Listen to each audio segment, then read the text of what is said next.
Hello दोस्तों, नमस्कार। मेरा नाम है किशन और दोस्तों, आज मैं बात करने वाला हूं सुहागन महिलाओं को कितनी बार सिंदूर मांग में लगाना चाहिए। विवाह के बाद महिलाएं सिंदूर लगाती हैं। सिंदूर सुहागिनों महिलाओं का मुख्य श्रृंगार में शामिल होता है, लेकिन यह सिर्फ श्रृंगार की दृष्टि से ही महत्वपूर्ण नहीं है, बल्कि इसके स्वास्थ्य पर भी सकारात्मक प्रभाव पड़ते हैं। साथ ही इसे लगाने के कुछ नियम भी हैं। आइए जानते हैं सिंदूर से जुड़े कुछ रोचक तथ्य जिन्हें आपने शायद ही सुना होगा। हिंदू धर्म में सिंदूर महिलाओं के बेहद पवित्र माना गया है। विवाहित महिलाओं के लिए, क्योंकि सिंदूर सुहाग का प्रतीक माना जाता है।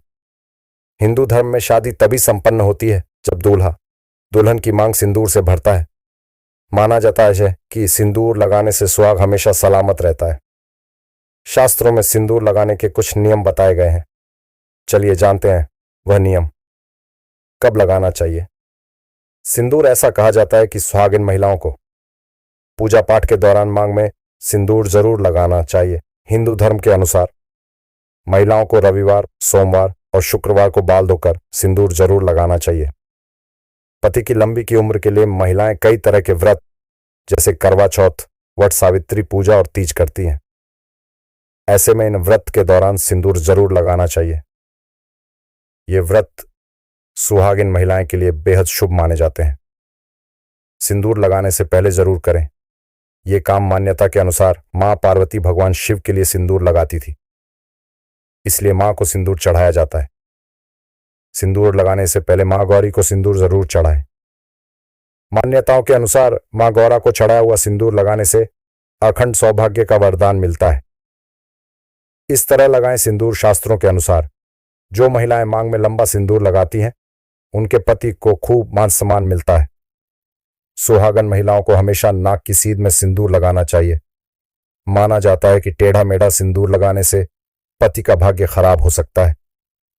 विज्ञान की दृष्टि से फायदे पुरुषों के मुकाबले महिलाओं का ब्रह्मरंध्र यानी मस्तिष्क का ऊपरी भाग बहुत ही संवेदनशील और कोमल होता है।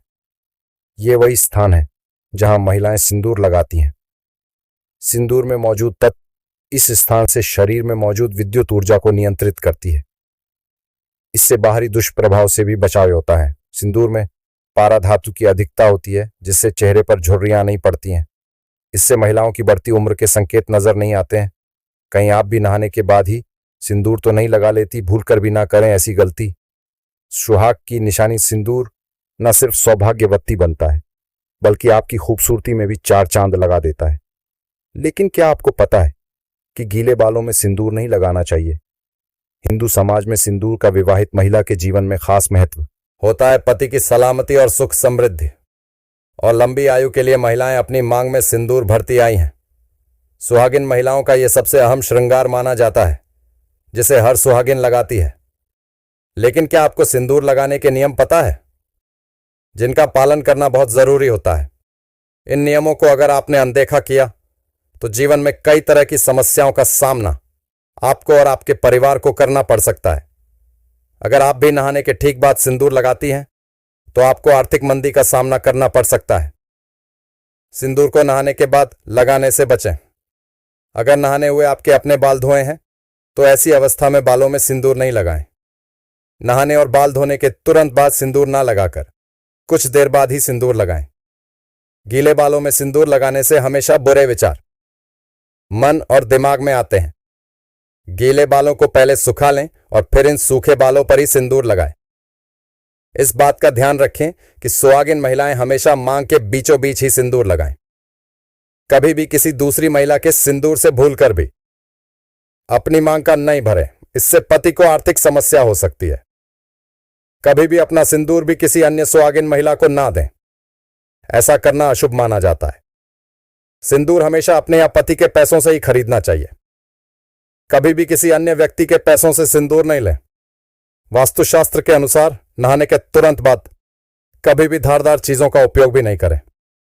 हमेशा स्नान से पहले इन चीजों का इस्तेमाल करें। कई महिलाएं सिंदूर बालों में छिपा लेती हैं। ऐसा नहीं करना चाहिए, क्योंकि ऐसे करने से वैवाहिक रिश्तों पर असर पड़ता है। इस वीडियो में दी गई जानकारी सामान्य मान्यताओं और जानकारियों पर आधारित है। वर्मा जी के वास्तु टिप्स चैनल इसकी पुष्टि नहीं करता है।